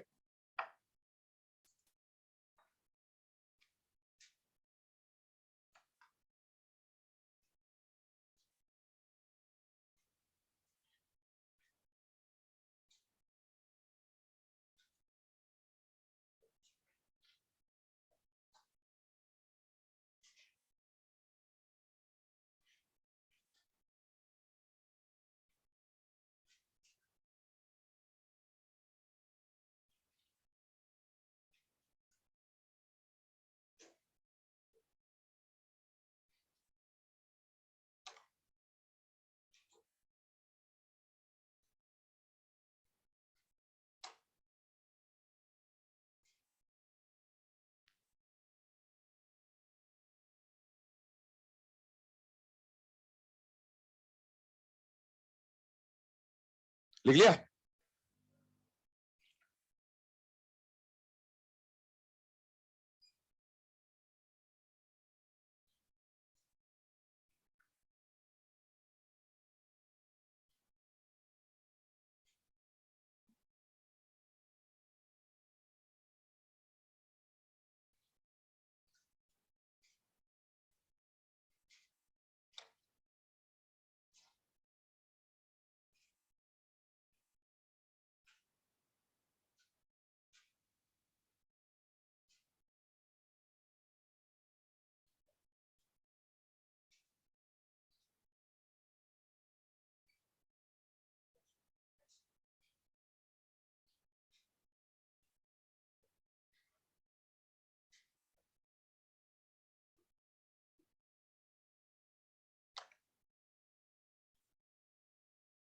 जब लिख लो बता देना, कोई नहीं, आराम से लिख लो, लास्ट लेक्चर में कोई दिक्कत नहीं होती, लिखो 8, 8:30, 9 जब तक लिखना। लिखो आराम से।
चले, है ना, यहां पर ध्यान देंगे। अभी हम लोगों ने पी ब्लॉक की कॉन्फ़िगरेशंस के ऊपर बात करी बेटा। पी ब्लॉक का लास्ट जो कॉन्फ़िगरेशन हमने पढ़ा वो किसके बारे में पढ़ा? Group number 18। ग्रुप नंबर 18 से related NCERT P block, group number 18 जहां दिया हुआ है वहां पर कुछ पॉइंट्स लिखे, कुछ फैक्ट्स लिखे। पी ब्लॉक से रिलेटेड पीडीएफ एस ब्लॉक वगैरह कुछ भी है, किसी से भी रिलेटेड कुछ कुछ पॉइंट जो आते जाएंगे वो मैं बीच बीच में आपको लेक्चर्स में बताते चलूंगा, क्योंकि जो समझने वाली बातें वो बाद में देखी जाएंगी, लेकिन कुछ चीजें आपको याद करनी पड़ेंगे जो फैक्ट्स है। तो फैक्ट्स को कैसे याद करना वो मेरी दिक्कत है, वो मैं आपको बताते चलूंगा, ट्रिक्स वगैरह। लेकिन उसको हम लोग शुरू से पढ़ते हुए चलेंगे ताकि कम से कम आपको लास्ट तक आते आते क्लास में 10-15 बार वो हमने डिस्कस कर लिया होगा, तो याद होना होगा 10-15 बार में तो हो जाएगा। यकीन मानिए अगर तब नहीं हुआ फिर नहीं ही होगा, है ना, ये बात ध्यान रखना। आगे देखें, सबसे पहले बात कर रहे हैं नोट के बारे में, और नोट में ये सारा ग्रुप 18 से रिलेटेड हम लोग यहां पर मामला देखें। ठीक, ग्रुप 18 का सबसे पहले क्या देख रहे हैं? अबंडेंस का ऑर्डर। सुनना, अबंडेंस का ऑर्डर जो आपके सामने लिखा गया है इसको याद करते हैं, और नहीं है कर्जे। कैसे याद करते हैं? और नहीं है कर्जे कैसे याद करते हैं? ये और नहीं है कर्जे काहे का ऑर्डर है? काहे का ऑर्डर है? अबंडेंस का। आपको एग्जाम में ये याद आ जाएगा कि और नहीं है कर्जे कुछ बताया था, लेकिन काहे के बारे में बताया था? अबंडेंस के बारे में। ये आपको याद होना चाहिए। दूसरी बात, ये जो ऑर्डर है ये इंक्रीजिंग ऑर्डर है या डिक्रीजिंग ऑर्डर है? ये दूसरी दिक्कत है ना। एग्जाम में आपको जब ट्रिक बताई जाएंगी तो ट्रिक आपको याद रह जाती है, लेकिन ट्रिक का ऑर्डर इंक्रीजिंग था डिक्रीजिंग था, ये याद रखना भी होता है। और इसको कैसे याद करना वो बताते चलूंगा, जहां जहां पर जो जो बातें आएंगी सब याद हो जाएगा, चिंता ना करें। लेकिन हाँ, ये हमेशा प्रॉब्लम रहेगी एग्जाम में, इसी उस पैटर्न पे समझने की कोशिश करें। और नहीं है कर्जे का जो ऑर्डर आपके सामने है वो ये है, मतलब ये डिक्रीजिंग ऑर्डर लिखा हुआ है। और एक बात और बता दूं, बताना जरूरी है इसके सामने, है ना, अगर आपने ये और नहीं है कर्जे इससे पहले मेरे अलावा कहीं सुना है इसलिए, है ना, तो यकीन मानिए जहां आपने सुना है उसने भी वो चीज कहीं और सुनी है। समझ में आ रही बात? हाँ, क्योंकि वो नहीं आज नहीं, आज के 1 साल बाद 2 साल बाद 3 साल बाद आपको अगर कहीं ये चीज सुनने को मिले तो समझ जाना कि जिस जो आपको समझा रहा है उसने ये चीज कहां से सुनी है। ठीक है ना? हाँ, ये समझ जाना, ठीक है, यकीन मानिए, है ना। ऐसी बहुत सारी चीजें आएंगी आपके सामने, आपको कहीं सुनने को मिले आज के बाद, है ना, कोई आपको बताए कि ऐसा कुछ था, बिल्कुल समझ जाना, बिल्कुल हंसना, ठीक है, हंसना। आइए, अबंडेंस की बात कर रहे हैं। अबंडेंस में और नहीं है कर्जे, ये ऑर्डर है। ये जो ऑर्डर आपके सामने लिखा, अब इसको याद कैसे रखना है ना, याद करने का तरीका बता दिया, लेकिन इंक्रीजिंग है या डिक्रीजिंग है? एनसीईआरटी में एक लाइन क्लियरली ग्रुप 18 में लिखा है, argon is the most abundant inert gas, लिखा हुआ एनसीईआरटी में, लाइन लिखा हुआ है ऐसा। अब उसको याद कैसे करें? उसको हम लोग एक यूज के थ्रू याद करें। ये यूज भी एनसीईआरटी का है। एनसीईआरटी में लिखा है कि आर्गन को आप मेटलर्जी की जो प्रोसेस होती है, मेटलर्जी की प्रोसेस में जब इनर्ट एटमॉस्फेयर देना होता है तो इनर्ट एटमॉस्फेयर देने के लिए आर्गन का इस्तेमाल किया जाता है। ये एनसीईआरटी में यूज है, और वो इस्तेमाल इसीलिए किया जाता है because argon is the most abundant inert. देखो मेटलर्जी में जो भी काम करते हैं वो क्यों करते हैं? प्रॉफिट के लिए। प्रॉफिट प्रॉफिट प्रॉफिट, है ना, एक ही चीज है। तो अगर हम लोग यूज इसको भी कर सकते हैं, ऐसा नहीं, लेकिन ये मिलेगा कम। ये इनका पूरा नेचर में सोचो, हमारे एटमॉस्फेयर में 78% तो नाइट्रोजन है, 20-21% तो ऑक्सीजन है, बचा जो 1% है उसमें दुनिया भर की गैस है। तो ये उस 1% के अंदर आ रही, और 1% में भी थोड़ा ये होगा, थोड़ा ये होगा, थोड़ा ये होगा, तो बेटा ये बहुत कम है, तो इनको वहां से निकाल के एटमॉस्फेयर के लिए यूज कर पाना थोड़ा मुश्किल होगा, खर्चा ज्यादा लगेगा, क्योंकि इसको बाकी गैसों से सेपरेट करना होगा। तो सारी इनर्ट गैस में जो सबसे ज्यादा मिलता है उसको सेपरेट करना सबसे आसान होगा, और इसीलिए मेटलर्जी के अंदर अगर आपको इनर्ट एटमॉस्फेयर देना है तो इनर्ट एटमॉस्फेयर देने के लिए जिस इनर्ट गैस को आप यूज करोगे वो कौन होगा? आर्गन। और अगर आपको ये यूज याद आ जाता है तो आप समझ जाएंगे कि आर्गन को हमने क्यों यूज किया था, क्योंकि मोस्ट अबंडेंट है, तो और नहीं है, कर्जे में मोस्ट अबंडेंट कौन आएगा? आर्गन। बाकी ऑर्डर कैसा जाएगा? डिक्रीज। पॉइंट बोल रहा हूं, फर्स्ट वाला तो ठीक है, सेकंड पॉइंट लिखिएगा जो यूज है। Argon is used to provide inert atmosphere. Argon is used to provide inert atmosphere in metallurgical process. Argon is used to provide inert atmosphere in metallurgical process. है ना, जितनी भी मेटलर्जी की process होती है या मेटलर्जिकल प्रोसेसेस होती है उनमें आर्गन का इस्तेमाल करते हैं। उसका कारण आपको बता दिया और उससे आप ऑर्डर भी याद कर सकते हो। और सुने अगला केस पे चले। एक ऑर्डर से अभी हमने पहला और दूसरी बात समझी, तीसरी बात भी इसी से समझी जाएगी। इधर देखिए, हमने जो इनर्ट गैस लिखी है, यहां देखिए टोटल कितनी इनर्ट गैस है? सातों पीरियड में इनर्ट गैस आ चुकी है, मतलब 7 इनर्ट गैस है। आप इस ऑर्डर में देखो कितनी इनर्ट गैस आ रही है? 5। 2 गायब है। कौन कौन सी गायब है? क्यों गायब है? क्योंकि ये दोनों एटमॉस्फेयर में नहीं मिलती है। एनसीईआरटी में लिखा है क्लियरली, आपको एग्जाम में क्वेश्चन आ जाए Which inert gas is not found in atmosphere, या तो ये ऑप्शन होगा या तो ये ऑप्शन होगा, दोनों दे दे तो दोनों ही ऑप्शन है। इसके बारे में स्टेटमेंट लिखेगा, radon and oganesson are not found in atmosphere. ये आर्टिफिशियल एलिमेंट है, ये मैनमेड है। ऑर्गन एसन तो समझ में आता ही है, मैनमेड है। रेडॉन इज ऑल्सो मैनमेड, इसलिए एटमॉस्फेयर में नहीं मिलते। Radon and oganesson are not found in atmosphere. अब ये ऐसे क्वेश्चन है, लिखे एनसीईआरटी में है, जब आ जाएगा उसके बाद ही पता चलेगा कि आंसर क्या था। ठीक है, हाँ, इसलिए पहले से पता हो जरूरी है ना। और ये फैक्ट्स है एनसीईआरटी में, और पेपर आप समझ रहे हैं एनसीईआरटी बेस्ड ही बन रहा है, इसलिए इन पे फोकस करें। अब आपको अगर एग्जाम में आप भूल जाए कि भाई कौन से एटमॉस्फेयर में नहीं मिलते, तो यही काम आएगा। इसमें जो नहीं है ये नेचुरली अकरिंग है, तो ये नेचुरली अकरिंग नहीं है, इसीलिए इनको यहां पर नहीं लिखा गया है। इसको तो कितना भी बना लो, लेबोरेटरी बनाते लो। अब ये जो ऑर्गेनाइजेशन लेबोरेटरी में बना रहे हो उसका प्रिपरेशन, लैब प्रिपरेशन, ये भी एनसीईआरटी में गिवन हो, लेटेस्ट एलिमेंट है, इसलिए इस पे बात कर रहे हैं। ऑर्गेनाइजेशन, सुनिएगा, ऑर्गेनाइजेशन को कल मैंने बोला था ऑगी बोलूंगा। ये कौन है? कैलिफोर्नियम एलिमेंट है, कैल्शियम है, इसको बोलेंगे कैलिफोर्निया का ऑगी। कैसे याद करेंगे? कैलिफोर्निया का ऑगी। बस आपको इतना ही याद रखना है, कैलिफोर्निया का ऑगी, मतलब रट के भी नहीं जाना, आपको बस सुन ले कैलिफोर्निया का ऑगी, 2-3 बार 4 बार आपको बोल दिया जाएगा सिलेबस में, याद होना होगा तो हो जाएगा, यकीन मानिए। नहीं हुआ तो नहीं होगा। और एग्जाम में जब आएगा तो एग्जाम में रिएक्शन लिखा हुआ आएगा, आपको तो बस टिक करना होगा और आपको कैलिफोर्निया का होगी दिख जाएगा सामने सामने, आप आराम से टिक कर सकते हैं। ठीक है, और आप देखो एटॉमिक नंबर भी ऐड कर लो, तो कैलिफोर्निया और कैल्शियम का जब आप एटॉमिक नंबर ऐड करोगे, ये दोनों है ना, तो 90 और 28 मिलके क्या हो जाएगा? 118। बम्बार्डमेंट कराते हैं बेसिकली इनका, उसके थ्रू ये बनता है। चलिए, ये तो हमने कुछ बातें करी ग्रुप 18 से रिलेटेड, जो आपस में इंटर रिलेटेड थी, उन कुछ बातों को देखा। अब आते हैं हम लोग डी ब्लॉक की तरफ, ध्यान से देखिएगा।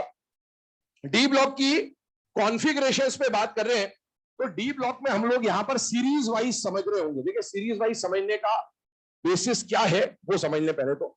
एक्चुअल में अभी हमने जो एस और पी ब्लॉक पढ़ा बेटा, एस और पी ब्लॉक हमने ग्रुप वाइज पढ़ा, ग्रुप नंबर 1, ग्रुप नंबर 2, 13, 15, 16, 18 ऐसा। डी ब्लॉक को अगर हम लोग देखें ग्रुप वाइज तो 10 ग्रुप पढ़ने पड़ेंगे, ग्रुप नंबर 3 से लेकर 12, 10 ग्रुप अलग अलग पढ़ने पड़ेंगे, टाइम ज्यादा वेस्ट होगा, इसीलिए डी ब्लॉक को हम कैसे पढ़ेंगे? सीरीज से। सीरीज 4 पढ़नी पड़ेंगे केवल। 3D सीरीज 4th पीरियड की होती है, 4D सीरीज 5th पीरियड की होती है, 5D सीरीज 6th पीरियड की होती है, और 6D सीरीज 7th पीरियड। बस इतने ही पीरियड है इनर्ट गैस मतलब हमारे पीरियोडिक टेबल में। अब आइए, 3D सीरीज कौन से पीरियड को बिलोंग करेगी बेटा? 4th period. 4D सीरीज कौन से पीरियड को बिलोंग करेगी बेटा? 5th period. आइए, पीरियड नंबर क्यों पहचानना जरूरी है? क्योंकि जिस पीरियड का एलिमेंट आप ले रहे हो उसके लिए इनर्ट गैस उससे प्रीवियस पीरियड की लेनी पड़ेगी। आइए, 3D सीरीज है ना, वैसे तो इनका पीरियोडिक टेबल में पोजीशनिंग कैसा है? ऐसा, लेफ्ट टू राइट है। कल हमने बात भी करी थी, बट हम लिखते वक्त ऐसे लिख रहे हैं फिलहाल में। Scandium 3D series, science teacher Vinita Kripalani, मन फेकोनी क्यों क्या, ये आपने कल पढ़ लिया था। एटॉमिक नंबर 21 से लेकर 30 है ना, सबको पता होता है, इसमें कोई दिक्कत नहीं। ये सारे एलिमेंट्स कौन सी सीरीज के हैं बेटा? 3D series. और 3D सीरीज कौन से पीरियड को बिलोंग करती है? Fourth period. तो फोर्थ पीरियड के लिए इनर्ट गैस कौन से पीरियड के लोगे? Third gas. थर्ड पीरियड की इनर्ट गैस कौन है? Helium, neon, argon. आर्गन सबके साथ चिपका दिया, काम खत्म। अब यहां तक आपने लिख लिया हो, कोई दिक्कत नहीं। आगे जो लिख रहा हूं अभी वो नहीं लिखेंगे क्योंकि एक्सेप्शन आएंगे, डी ब्लॉक है ना, तो समझिएगा। पहले पहले नॉर्मल पैटर्न बता रहा हूं, होना क्या चाहिए था, फिर चेंज क्या आएगा वो बाद में लिखेंगे। अभी सुनिए, एन का वैल्यू 4 है, ये तो हमने हर बार लिखा। जैसे हम ये लिखते थे, इसके बाद का ये कॉन्फ़िगरेशन कहां से आता था? यहां से आता, इनर्ट गैस की कॉन्फ़िगरेशन से। तो आइए, डी ब्लॉक का जनरल कॉन्फ़िगरेशन क्या है? NS0 to 2 N-1 D1 to 10। ये 0 सिर्फ पैलेडियम के साथ आएगा। आप तो पहले तो हमेशा मैक्सिमम फिल करो, क्योंकि अगर आपको डी के मेंबर तक पहुंचना है तो क्या उससे पहले एस को भरना जरूरी है या नहीं है? है। आप पूरा भर के चलेंगे, एक्सेप्शन अपने आप आ जाएगा। चलिए, एन का वैल्यू रखो यहां पर 4। क्या बनता है? 4s2। क्या बनता है? 4s2। 4s2 सबके साथ 4s2 आएगा ही आएगा, इसमें कोई दिक्कत नहीं है। अभी तो फिलहाल में ना चेंज करूंगा मैं, आप अभी बस समझते जाए कि ऐसा होना क्या चाहिए था, होना क्या वाला है। देखिए, S2 आना चाहिए। और सुनिए, 4s2 आ गया, n का वैल्यू यहां रखा 4, तो 4 - 1 क्या आएगा? 3। हम कौन सी सीरीज की बात कर रहे हैं? 3D की तो बात कर रहे हैं। क्या ये 3D सीरीज का पहला मेंबर है बेटा? यस। तो 3D1। क्या ये 3D सीरीज का दूसरा मेंबर है बेटा? यस। तो यहां पर क्या आएगा? 3D2। ऐसे ये तीसरा मेंबर है तो आना चाहिए 3D3। ये चौथा मेंबर है तो आना चाहिए था 3D4। इसके साथ 3D5, इसके साथ 3D6, इसके साथ 3D7, इसके साथ 3D8, इसके साथ 3D9 और इसके साथ क्या आना चाहिए था? 3D10। ये आना चाहिए था। लेकिन कुछ एक्सेप्शन देखा गया डी ब्लॉक में 3D सीरीज के साथ, स्पेशली अभी मैं बात कर रहा हूं, 4D को बाद में देखेंगे। तो बेटा 3D के साथ क्या एक्सेप्शन देखा गया उसकी बात करें। उस एक्सेप्शन को हम लोग देखो, 3D में जो चेंज आएगा उसको आप एक मंत्र से याद करेंगे। वो मंत्र क्या होगा? D4 D9 नहीं आएगा। ये जो मंत्र आपको बताया जा रहा है, ये रोज सुबह उठने के बाद 2 बार और रोज रात को सोने के पहले 2 बार, है ना। इसको सोने के बाद ही याद करना, तो अगले साल फिर याद करना है ना।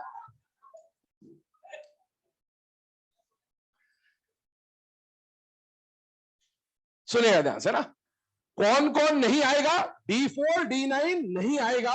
और क्या रिपीट होगा? D5 D10 रिपीट होगा। रिपीट इज इंपॉर्टेंट, आएगा is not important, repeat is important. ध्यान रखना, रिपीट होगा। ये कॉन्फ़िगरेशन आएगा तो सही, लेकिन रिपीट होगा। अभी सुनिए, कौन कौन नहीं आएगा? D4 D9 नहीं आएगा और D5 D10 क्या होगा? रिपीट होगा। समझना कंडीशन को।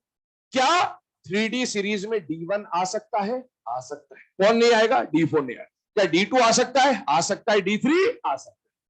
D4 नहीं आएगा। अब एक बात समझिएगा, अगर D4 नहीं आएगा तो D4 के जस्ट बाद क्या नंबर आएगा? D5। अभी बाय चांस ये और ये मैच हो जा रहे हैं कि 4 के जस्ट बाद 5 आ रहा है, ऐसा हमेशा नहीं होगा। जैसे मैं आपको बोलूं कि D2 D9 नहीं आएगा और मैं बोलूं कि D5 D10 रिपीट होगा, समझिएगा। तो ऐसा नहीं है कि D4 के नीचे मैंने D5 लिखा इसलिए D4 के बदले में D5 लिख रहा हूं, ऐसा नहीं। D2 नहीं आएगा, इसका मतलब है कि D2 के बाद डायरेक्ट D5 नहीं लिखोगे। D2 के जस्ट बाद कौन आता है? D3। तो आप D3 ही लिखोगे पहले, ये बात ध्यान रखिएगा, है ना। समझते चलिए। D4 नहीं आएगा तो D4 के जस्ट बाद कौन सा कॉन्फ़िगरेशन आएगा? D5। तो आप इस D4 तो आ नहीं सकता, आप इसको बना देंगे D5। D5 बनाने के लिए, 4 से 5 बनाने के लिए एक इलेक्ट्रॉन की जरूरत पड़ी। वो इलेक्ट्रॉन कहां से आएगा? S से जंप मारेगा बेटा, और S से जंप मारा तो S के 2 के बदले कितने इलेक्ट्रॉन बचेगा? 1। D4 नहीं आएगा, D5। क्या D5 आ सकता है? आ सकता है। 2-3 बातें बोलूंगा, आ सकता है, हाँ। रिपीट हो सकता है, हाँ या ना, वो समझते चलिएगा। क्या D5 आ सकता है? आ सकता है। अगला कॉन्फ़िगरेशन देखो, मतलब यहां तक तो सही है। अगला कॉन्फ़िगरेशन क्या है? D5। क्या D5 आ सकता है? हाँ। क्या D5 रिपीट हो सकता है? हाँ। इसका मतलब है ये दोनों कॉन्फ़िगरेशन चलेंगे, क्योंकि D5 आ भी सकता है और D5 रिपीट भी हो सकता है। सही है। अब आगे बढ़ते हैं। क्या D6 आ सकता है? हाँ। क्या D7 आ सकता है? यस। D8 आ सकता है? यस। D9 नहीं आएगा। और अगर D9 नहीं आएगा तो 9 के जस्ट बाद कौन आता है? 10 बना दो, जो भी नेक्स्ट बात आता है बना दो। 10 बनाने के लिए एक इलेक्ट्रॉन कहां से जंप किया? यहां से। तो यहां से एक इलेक्ट्रॉन यहां जंप करा है। क्या D10 आ सकता है? यस। क्या D10 आ सकता है? हाँ। क्या D10 रिपीट हो सकता है? हाँ। ये कॉन्फ़िगरेशन हो, इसमें कोई दिक्कत नहीं, आप पढ़ते हुए आ रहे, बचपन से आनी चाहिए। लेकिन हाँ, हम तैयार कर रहे हैं पिक्चर की स्क्रिप्ट आगे के लिए, है ना। ये समझिएगा कि आगे कैसे यूज करना। आइए इधर 4D सीरीज की बात कर रहा हूं। 4D series belongs to 5th period. Members की बात करें, ध्यान से देखना, मेंबर्स की बात कर रहा हूं। तो ये जो एलिमेंट्स है डी ब्लॉक में, ये तो 3D सीरीज हो गई हमारी, ये हो गई 4D सीरीज। 4D सीरीज इधर देखना, सेकेंड ईयर लाएंगे एसी। वाई से शुरू होगा 39, और उसको याद करने का तरीका क्या होता है, यहां लिखा था जिंदगी कबाड़ा हो गई, मतलब येट्रियम से शुरू होगा और कैडमियम पे खत्म होगा। और इसको याद करने का तरीका क्या होता है, देखिए, यारी जरा निभाना, मौत तक रुके रहना, पड़ी है आगे सीढ़ी। मैं ऐसा बोलूंगा, आग में कूदना हो कूद जाना, कोई दिक्कत नहीं मेरे को, ठीक है। यारी जरा निभाना, मौत तक रुके रहना, पड़ी है आगे सीढ़ी। मैं इस तरह से बोलूंगा, आपको जैसा याद है आप याद रखिए, याद होना इंपॉर्टेंट है, ठीक है। अब आइए आगे, एन का वैल्यू रखा 5। अब बताइए ये एलिमेंट्स कौन से पीरियड के, फिफ्थ पीरियड। फिफ्थ पीरियड के एलिमेंट के इनर्ट गैस कौन से पीरियड की आएगी, फोर्थ पीरियड। फोर्थ पीरियड की इनर्ट गैस कौन होती है, क्रिप्टॉन। तो इन सबके साथ जो इनर्ट गैस हम लिखेंगे वो इनर्ट गैस आ जाएगी क्रिप्टॉन। और सबसे ज्यादा माथापच्ची इसी सीरीज में बेटा, इसके बाद वाली सीरीज में एक एक चेंज ही है बस, ये आपको पहले से ही आता है, प्रॉपर क्रोमियम में कोई दिक्कत नहीं होती, सारा लफड़ा इसी सीरीज में छुपा हुआ है, इसीलिए इसको बहुत ध्यान समझिएगा, इसमें बहुत ज्यादा चेंजेस आते हैं। क्रिप्टॉन आ गया, अब इसमें क्या होना चाहिए था, पहले हम उसको समझें।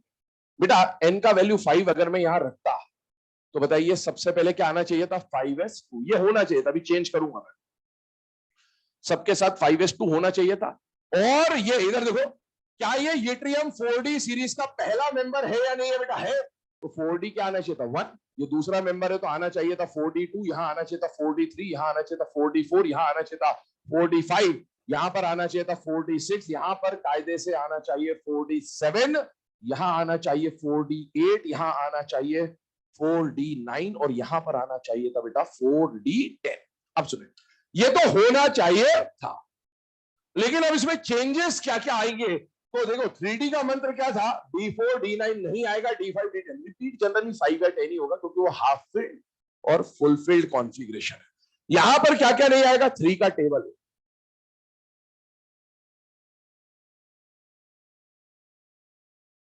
3 1 3, 3 2 6, 3 3 9, 3 का टेबल समझ लेना है आपको, D3 D6 D9 नहीं आएगा।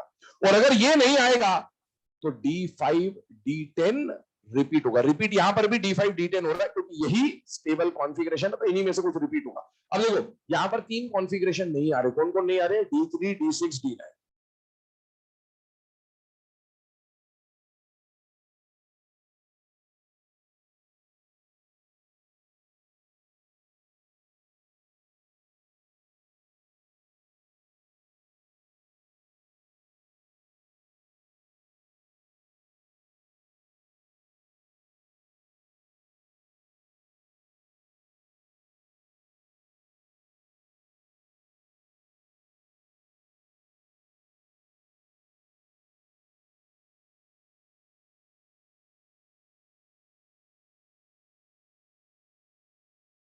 कौन कौन नहीं आ रहा, D3 D6 D9 नहीं आएगा, कौन रिपीट होगा, D5 D10 रिपीट होगा। सुनिएगा ध्यान से, क्या D1 आ सकता है, हाँ, क्या D2 आ सकता है, हाँ, D3 नहीं आएगा, वो ध्यान समझना, इसी में सबसे ज्यादा चेंजेस आएगा, D3 नहीं आएगा। अगर D3 नहीं आएगा तो 3 के जज्बात कौन आएगा, 4। 4 बनाने के लिए एक इलेक्ट्रॉन कहां से उठाएंगे, यहां से 4 बना दिया, क्या D4 आ सकता है, हाँ आ सकता है, आ सकता है। अब आगे बढ़ते, अगला वाला कौन है, D4। क्या D4 आ सकता है, हाँ आ तो सकता है, लेकिन क्या D4 रिपीट हो सकता है, क्या नहीं, रिपीट नहीं हो सकता। रिपीट तो केवल D5 और D10 होगा। ध्यान सुनना, क्या बोला मैंने, फिर से समझिएगा, यहां था 2, यहां था 3, यहां 2 था, यहां 4 था, इस तरह की कहानी चल रही थी। मैंने बोला D1 आ सकता है, D2 आ सकता है, D3 नहीं आएगा, तो 3 के जज्बात कौन आएगा, 4, इसको बनाया 4। 4 बनाने के लिए एक इलेक्ट्रॉन यहां से उठाया, बनाया D4। क्या D4 आ सकता है, हाँ आ सकता है, यहां तक सही है। अगला वाला पहले से D4 था, क्या D4 आ सकता है, हाँ आ तो सकता है, लेकिन अगर मैंने इसको रख दिया D4 तो क्या D4 रिपीट हो जाएगा, यस, पर रिपीट नहीं हो सकता। तो इस 4 को चेंज करके क्या बनाऊंगा, इसके बाद वाला 5। 5 बनाने के लिए एक इलेक्ट्रॉन यहां से लिया, क्या D5 आ सकता है, हाँ आ सकता है, ठीक है।